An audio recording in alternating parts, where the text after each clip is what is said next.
ഞാൻ നാട്ടിൽ പോയിട്ട് വന്നപ്പോഴത്തേക്ക് നമ്മുടെ തക്കാളിയൊക്കെ പഴുത്ത്. ഇനി ഇതുകൊണ്ട് തന്നെ ഒരു തക്കാളി ചട്നി. ചീരയാണെങ്കിൽ ആകാശം മുട്ടയായി. ഇനി ഇതിന്റെ അരി എടുക്കുക എന്നുള്ളതാണ് ലക്ഷ്യം. നോക്ക്, കമ്പെടുത്ത് അവിയൽ വെക്കാം. നാട്ടിൽ നിന്ന് ചക്കക്കുരുവൊക്കെ കൊണ്ടുവന്നിട്ടുണ്ട്. നല്ല ഉറച്ച ബലമുള്ള കാമ്പ്.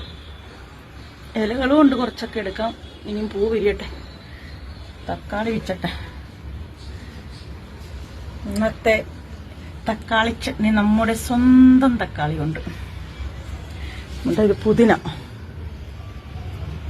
അതൊക്കെ നാട്ടിൽ പോയപ്പോഴത്തേക്ക് അങ്ങ് കിളിച്ചു വന്നു. ഇത് കാന്താരി മുളകാണ്, ഇതുവരെ പിടിച്ചില്ല. കാന്താരി മുളകിന്റെ അരിയിട്ട് കിളിപ്പിച്ചത്. അതിന് കിളിച്ചു വരുമ്പോ എന്തോന്ന് ദൈവത്തിനറിയാം. മുളക് പിടിക്കുമ്പം തക്കാളി ഇവിടെ ഒക്കെ പിടിക്കുന്നുണ്ട്. കടുകുണ്ടായിരുന്നത് അതങ്ങ് ഉണങ്ങിപ്പോയി. നാട്ടിൽ നിന്ന് വന്നപ്പോഴത്തേക്ക് അത് പിഴുത് കളഞ്ഞു. കുറച്ചൊക്കെ എടുത്ത്.